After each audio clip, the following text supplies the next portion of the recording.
Hello students, आज हम लोग एक नया सेक्शन स्टार्ट करने वाले हैं, optics. What is optics? Optics is the study of the properties of light, propagation of light and so on.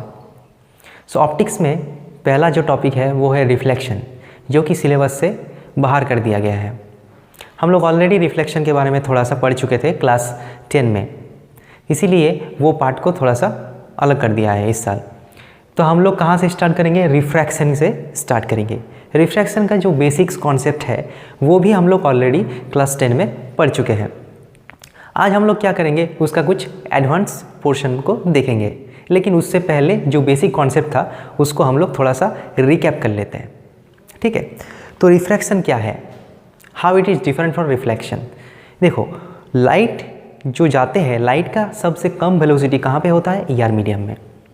और जो भी दूसरा मीडियम है उसमें लाइट का वेलोसिटी क्या हो जाता है? डिक्रीज हो जाता है। Okay, lights velocity is maximum in vacuum और एयर, दैट इज 3 × 10⁸ मीटर पर second. In any other medium it is always less than that value.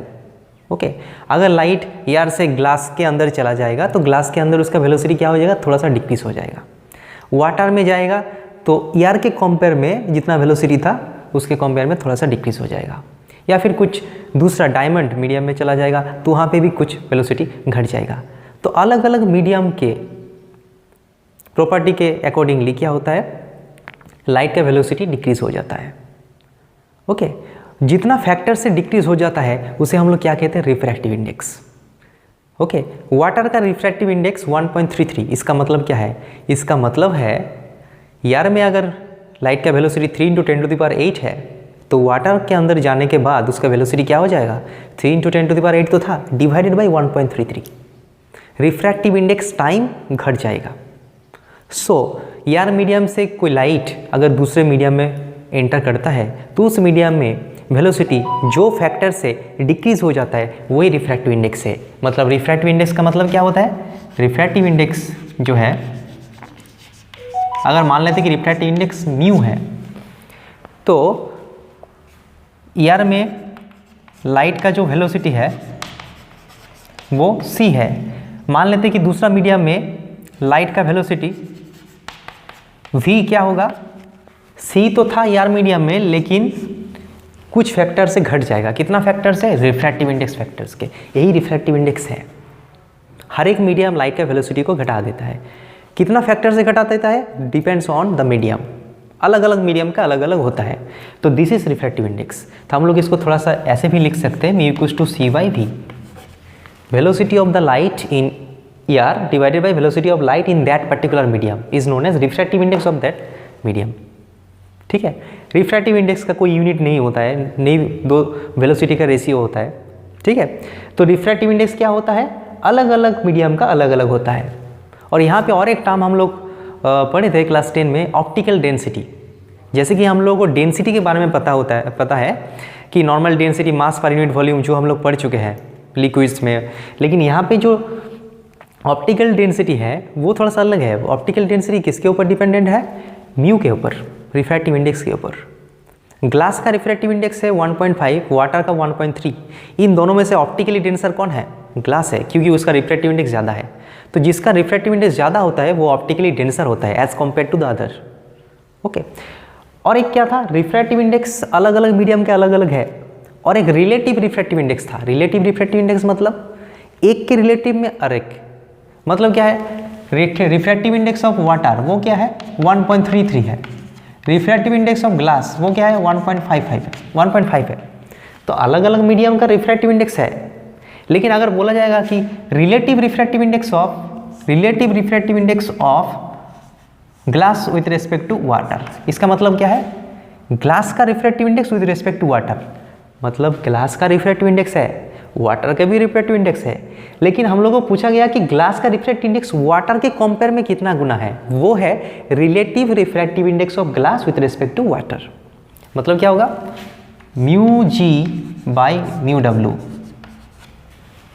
जिसका कैलकुलेट कर रहे हैं उसका ऊपर रहेगा और जिसके रेस्पेक्ट में कैलकुलेट कर रहे हैं वो नीचे रहेगा। Relative refractive index of first medium with respect to क्या होगा? μ1/μ2। इसका दो नोटेशन है। कभी कभी हम लोग ये भी लिखते हैं ऐसे भी लिखते हैं। तो ए नोटेशन और ए नोटेशन बहुत सारी कन्फ्यूजन क्रिएट करता है। तो ए वाला सबसे सही है, इसमें कन्फ्यूजन नहीं होता। पहले जो होगा वो ऊपर होगा, उसके बाद जो रिलेटिव है उस पीछे रहेगा, मतलब नीचे रहेगा।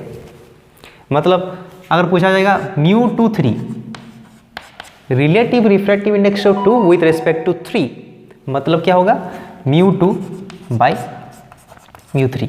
तो ये हो गया relative refractive index.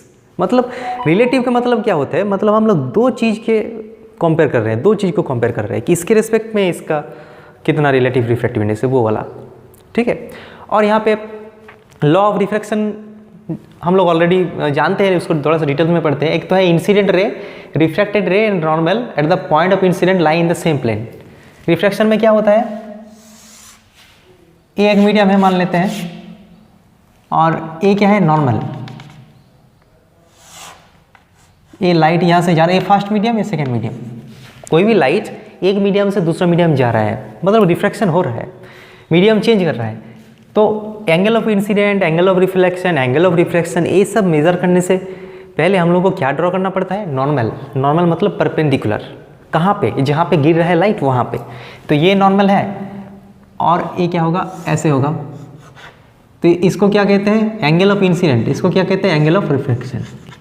Angle make by the incident ray with normal is angle of incident, angle make by the refract ray with normal is known as angle of reflections.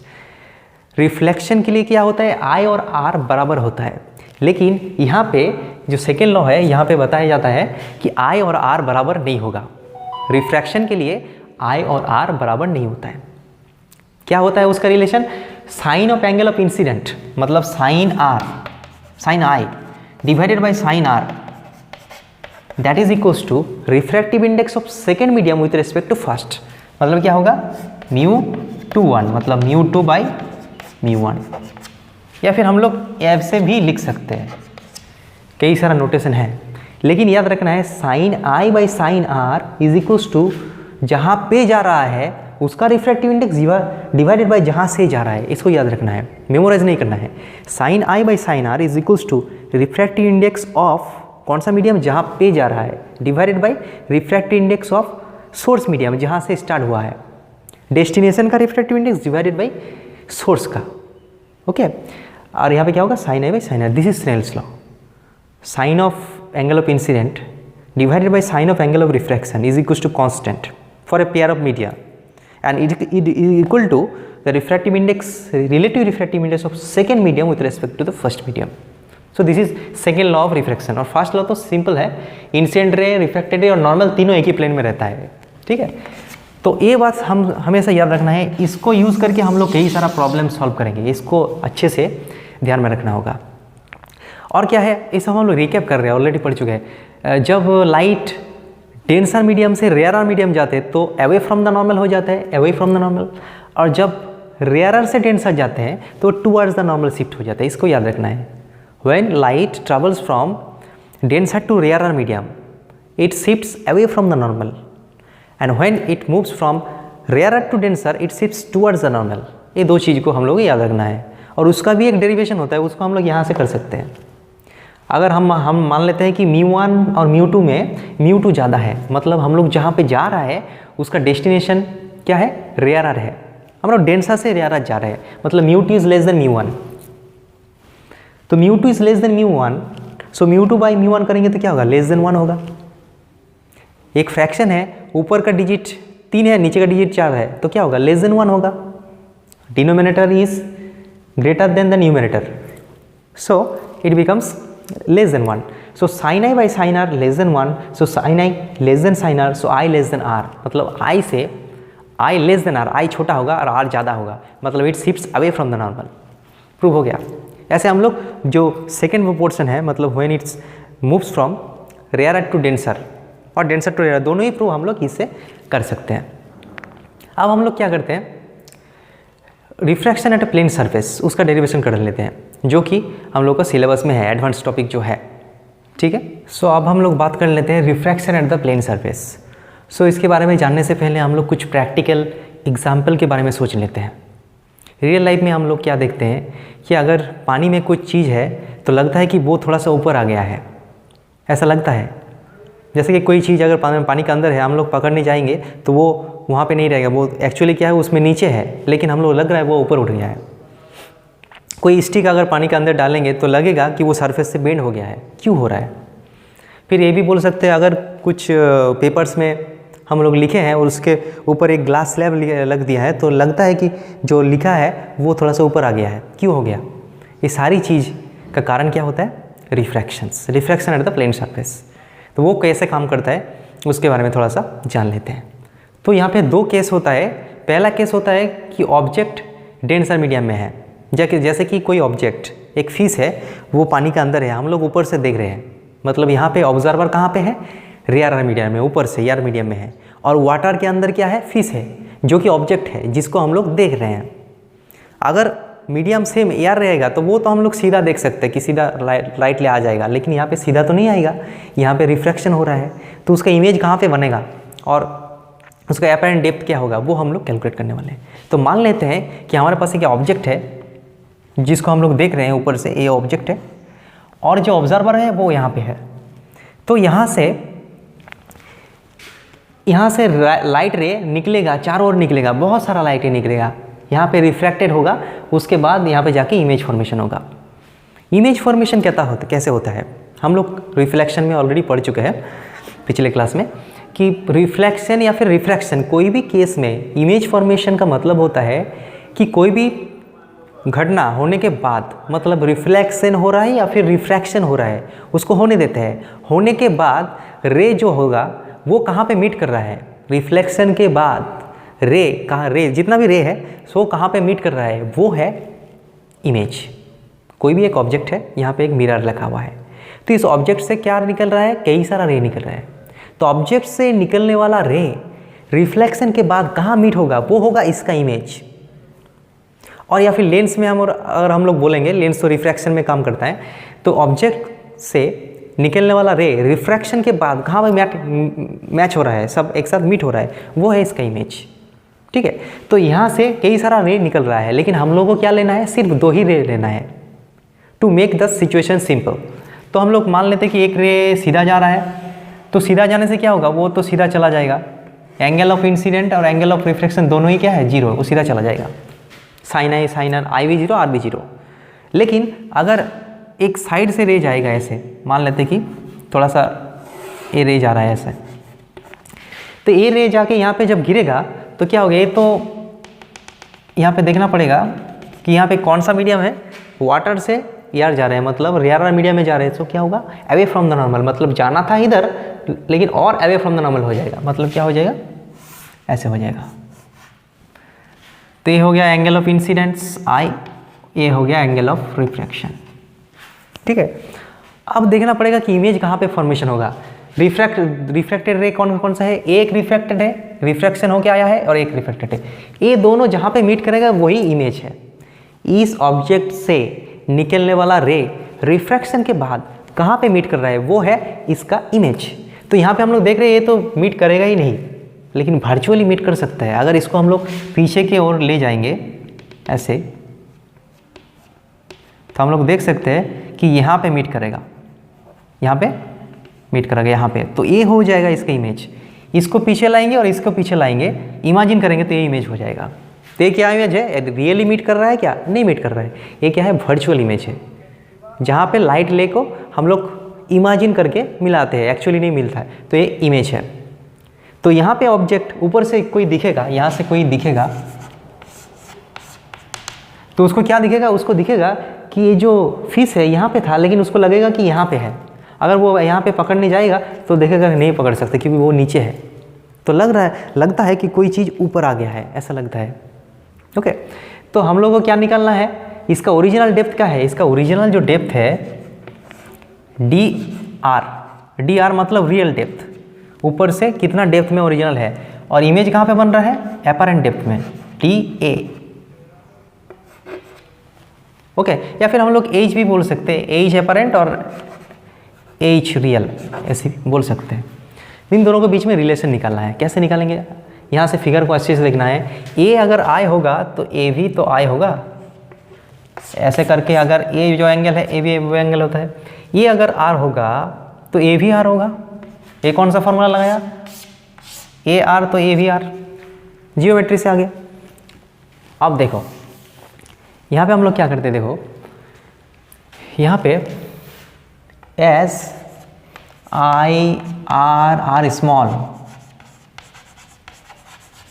आई और आर क्यों स्मॉल है, क्योंकि देखो हम लोग जब देखेंगे water में देखेंगे तो ऐसे ऊपर से ही देखेंगे ना, ऐसे साइड से तो नहीं देखेंगे, तो ऊपर से देखेंगे मतलब हम लोग उन्हीं रे को देखेंगे जो मतलब आई और आर स्मॉल बना रहे हैं, थोड़ा सा इधर उधर जा रहा है, उधर उसके उधर जा रहा है वो वाला रे तो हम नहीं देखेंगे, एक छोटा सा एरिया में देखेंगे। तो यहाँ पे क्या होगा, ये जो नॉर्मल रे है उसका बहुत करीब होगा, तो ये आई और आर हमेशा क्या होगा, छोटा होगा। और अगर आई आर छोटा हो गया तो साइन आई की जगह हम लोग क्या लिख सकते हैं, आई लिख सकते हैं, इजिकल्स टू टेन आई वही लिख सकते हैं, और साइन आर जो है उसको आर लिख सकते हैं, बराबर टेन आर भी लिख सकते हैं। अगर थीटा छोटा होता है तो साइन थीटा की जगह हम लोग थीटा डाल देते हैं, कॉस थीटा की जगह 1 डाल देते हैं, और टेन थीटा भी थीटा हो जाता है, ठीक है, मतलब साइन थीटा, टेन थीटा और थीटा तीनों एक ही हो जाता है स्मॉल होने से, ठीक है, हम लोग पिछले क्लास में भी पढ़ चुके हैं। तो यहाँ पे हम लोग क्या करते हैं, स्नेल्स लॉ लगाते हैं। स्नेल्स लॉ क्या बोलते हैं, स्नेल्स लॉ बोल रहा है कि sine i by sine r जो होता है वो होगा डेस्टिनेशन का रिफ्रैक्टिव इंडेक्स। हम लोग मान लेते हैं कि इसका रिफ्रैक्टिव इंडेक्स क्या है, μ2 है, और इसका क्या है 1 है, तो इसको क्या लिखेंगे μ2 बाई μ1, मतलब relative refractive index of 2 with respect to 1, ऐसे इसको लिख सकते हैं। या फिर हम लोग मान लेते हैं, इसको सिंप्लिसिटी के लिए कर रहे हैं, इसका मान लेते हैं म्यू और इसका मान लेते हैं 1, ये एयर मीडियम है, एक कुछ वाटर है, तो क्या हो जाएगा 1 बाई म्यू। तो यहाँ पे देखो साइन आई की जगह हम लोग टेन आई लिख सकते हैं, और यहाँ पे टेन आर लिख सकते हैं, यहाँ पे 1 बाई म्यू लिख सकते हैं। टेन आई क्या होगा बोलो, टेन आई मतलब क्या है, अच्छे से देखो इसका नाम दे देते ओ ए बी, ओ ए पर सी दे देते हैं, यहाँ पर डी देते हैं।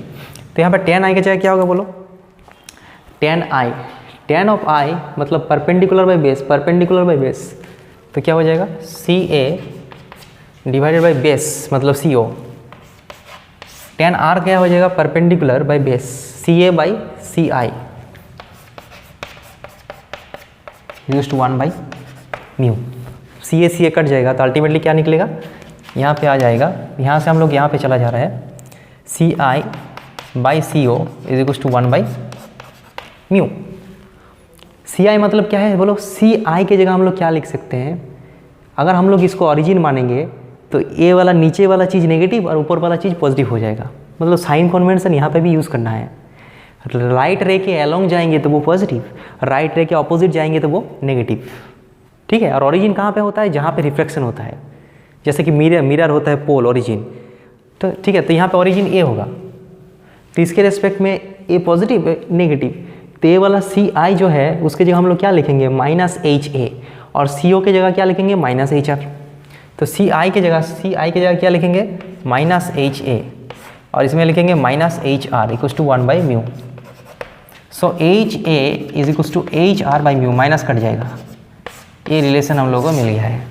यहाँ पे क्या निकल गया, apparent depth is equals to real depth by mu. मतलब अगर वाटर नहीं होता तो वो जितना डेप्थ में दिखता, वाटर होने से उसका डेप्थ क्या हो जाएगा 1.33 टाइम्स, मतलब रिफ्रैक्टिव इंडेक्स वाटर टाइम्स घट जाएगा। अगर रियली वो 10 मीटर दूरी पे है, अंदर है, तो हम लोगों को क्या दिखेगा 10 डिवाइडेड बाई 1.3, 7 वो कुछ होगा, तो उतना दिखेगा 7 पॉइंट समथिंग, मतलब उसका क्या होगा घट जाएगा। तो यहाँ पे जो एपरेंट एच है मतलब apparent depth is equals to real depth by refractive index, ठीक है। इसको हम लोग ऐसा लिख सकते हैं कि एपरेंट डेप्थ जो लग रहा है is equals to real depth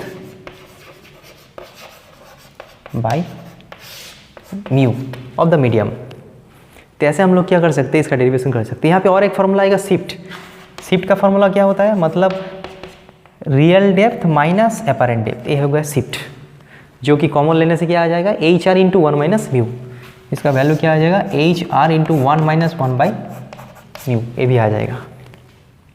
shift मतलब क्या है, पहले 10 था अभी 10 हो गया, 10 था अभी 7 हो गया, 3 शिफ्ट हुआ, तो रियल माइनस एपरेंट, तो हो गया इसका शिफ्ट। तो ऐसे रिफ्रैक्शन में क्या होता है, रिलेटिवली इसका पोजीशन, जो ऑब्जेक्ट होता है उसका पोजीशन चेंज हो जाता है। और एक एग्जांपल क्या होता है, और एक एग्जांपल होता है कोई ग्लास स्लैब अगर रख देंगे एक लिखा में तो वो उड़ जाता है। वो हम लोग एक्सपेरिमेंट में करने वाले हैं कि जो एक्सपेरिमेंट है, और हम लोग को एक एक्सपेरिमेंट है कि refractive index of glass slab निकालना है with the help of travelling microscope. मतलब उसका जो रिलेटिव पोजीशन ऑफ इमेज है जो चेंज हो जाएगा उसको देख के, और ये वाला फॉर्मूला यूज़ करके हम लोग क्या निकालेंगे, म्यू ऑफ द ग्लास निकाल सकते हैं एक्सपेरिमेंट करके।